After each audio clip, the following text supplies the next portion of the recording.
Hai, Assalamualaikum warahmatullahi wabarakatuh. Annyeonghaseyo ya Robun, jumpa lagi bersama aku, Rahmi Butang Mauludi dengan NPM 44192150013. Nah, pada video kali ini aku akan menjelaskan mengenai analisa persaingan, perilaku konsumen, nilai fintech, strategi perusahaan, dan dominasi pasar konsumen digital dari seluruh marketplace e-commerce di Indonesia pada tahun 2023.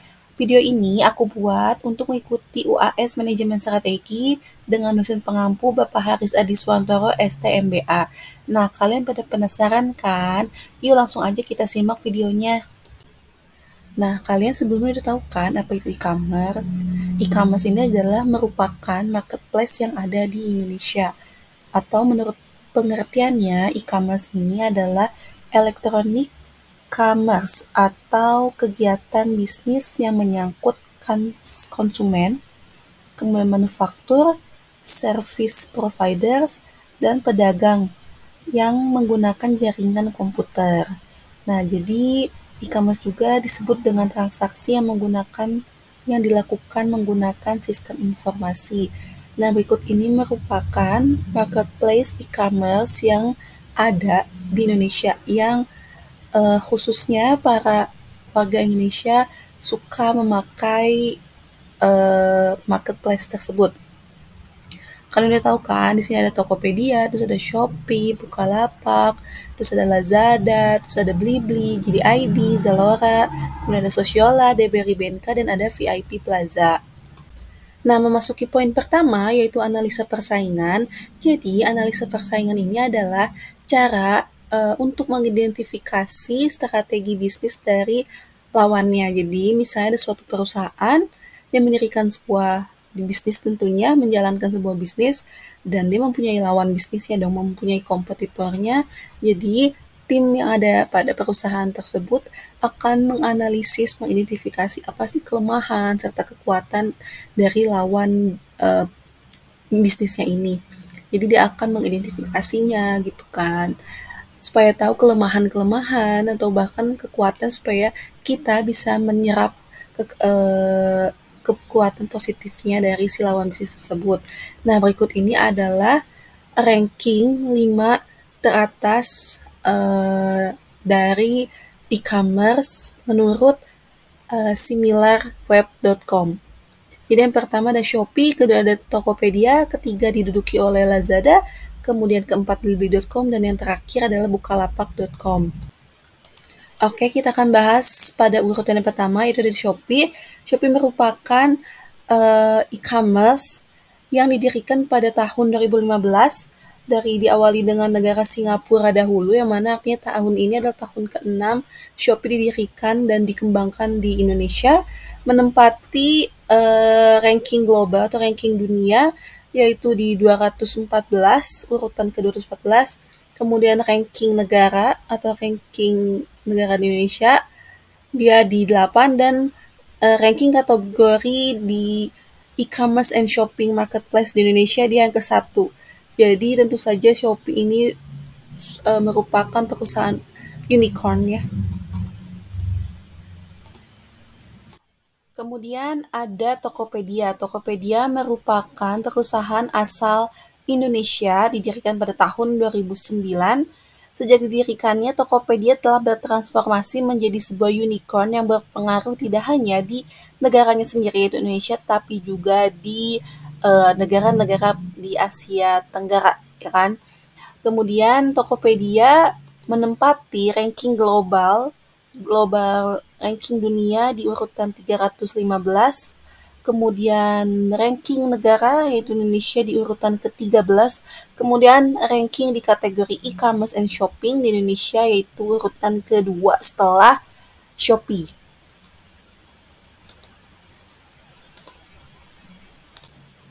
Kemudian urutan ketiga ditempati oleh Lazada.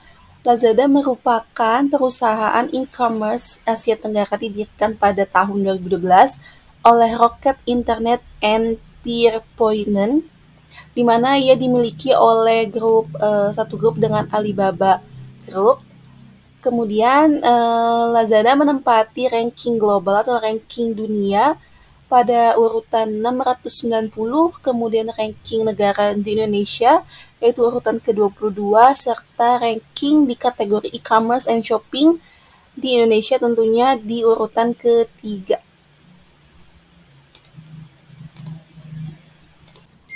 Oke, langsung saja kita masuk ke poin kedua, yaitu perilaku konsumen. Mengutip data dari sumber.com menjelaskan bahwa hampir 8 dari 10 pengguna internet di Indonesia atau sekitar kurang lebih 150 juta orang pasti di handphonenya, di gawainya terinstall aplikasi e-commerce. Apapun itu jenis e-commerce-nya pasti salah satunya ada yang menginstalnya. Ya kan? Kemudian menurut jurnal yang berjudul Perilaku Belanja Online Indonesia menyatakan bahwa perilaku belanja online Indonesia ini sangat beragam. Setiap konsumen yang memutuskan untuk membeli produknya menjadi kajian khusus bagi setiap perusahaan untuk melepaskan produknya ke pasaran. Nah, terus ada beberapa faktor yang mempengaruhi perilaku konsumen. Faktor-faktor tersebut ada 4, yaitu ada faktor budaya, yaitu masyarakat. Kemudian masyarakat mendapatkan kumpulan nilai, persepsi, preferensi, dan perilaku dari keluarganya. Kemudian ada faktor sosial, kelompok acuan, terus keluarganya, serta peran status sosial mereka. Terus ada faktor pribadi, yaitu dari usia, tahap siklus hidup, terus pekerjaan dan lingkungan ekonomi, kemudian ada gaya hidup, serta kepribadian dan konsepsi diri. Kemudian ada faktor psikologis, yaitu motivasi, persepsi, serta pembelajaran dan keyakinan dan sikap. Nah, tahun 2023 ini ada beberapa tren perilaku konsumsi yang disenangi oleh masyarakat untuk e-commerce, yaitu ada senang dengan fitur interaktif. Jadi contohnya, di setiap e-commerce ini sudah pastinya memiliki fitur live atau Shopee video, contohnya Shopee Live, terus Lazada Live, seperti itu ya teman-teman. Kemudian ada pembayaran COD. Mungkin beberapa pengguna e-commerce ini ada sebagian tidak mengerti cara payment secara online atau secara non-tunai. Jadi beberapa ada yang menyukai hal-hal seperti COD. Dan COD juga diperlukan untuk beberapa barang yang nilainya ini kurang dari syarat minimum ongkir. Kemudian di e-commerce pasti ada kreator konten baru. Jadi yang mengafiliasi atau menginfluence para konsumen untuk membeli barang di e-commerce tertentu. Nah, seperti itu ya teman-teman perilaku konsumen di tahun 2023. Nah, memasuki poin ketiga yaitu nilai fintech. Fintech itu adalah financial technology. Nah, jadi memasuki era digital ini, pasti perusahaan-perusahaan baru ini memanfaatkan perkembangan tentang teknologi. Nah, perusahaan baru ini tuh kan contohnya kayak startup ya, perusahaan rintisan. Nah, kalau misalnya pengertian startup ini lebih detailnya ini, bahwa startup adalah perusahaan yang baru berdiri, baru berkembang, atau masih tahap merintis, dan umumnya bergerak di bidang teknologi dan informasi di dunia maya atau internet. Nah, jadi istilah startup itu nggak berlaku buat seluruh bidang usaha. Nah, startup ini pergerakannya di Indonesia ini terus mengalami perkembangan yang sangat pesat. Jadi, startup ini dibedakan menjadi dua jenis, yaitu ada e-commerce dan financial technology tadi, yaitu fintech. Nah, e-commerce ini merupakan perusahaan yang menyediakan platform jual beli online, contohnya kayak Shopee tadi kan. Nah, sementara kalau misalnya si fintech-nya ini yaitu lebih berpusat pada perusahaan yang melakukan inovasi di bidang jasa keuangan dengan sentuhan teknologi modern. Nah, e-commerce dengan si financial teknologi ini tuh saling bersinergi satu sama lain, di mana kalau misalnya e-commerce ini platform jual belinya, sementara si fintech-nya ini menjadi proses dari jual beli tersebut agar bisa diterima oleh masyarakat luas. Nah, adanya si fintech-nya ini, jadi pembayarannya ini bisa lebih mudah karena kan si fintech ini kan merupakan jasa keuangan gitu kan, jadi melakukan terobosan-terobosan supaya lebih mempermudah individu. Nah, contohnya lagi, maksudnya manfaatnya fintech ini di lingkungan masyarakat ini terutama dapat membantu perkembangan baru di bidang startup teknologi yang tengah menjamur, yang tengah merajalela ini. Kemudian membantu perluasan lapangan pekerjaan, terus meningkatkan pertumbuhan ekonomi. Juga mendapat meningkatkan ekonomi secara makro. Kemudian yang ditawarkan si fintechnya ini dapat meningkatkan penjualan e-commerce. Nah, perkembangan pengguna fintech ini juga terus berkembang dari tahun ke tahun.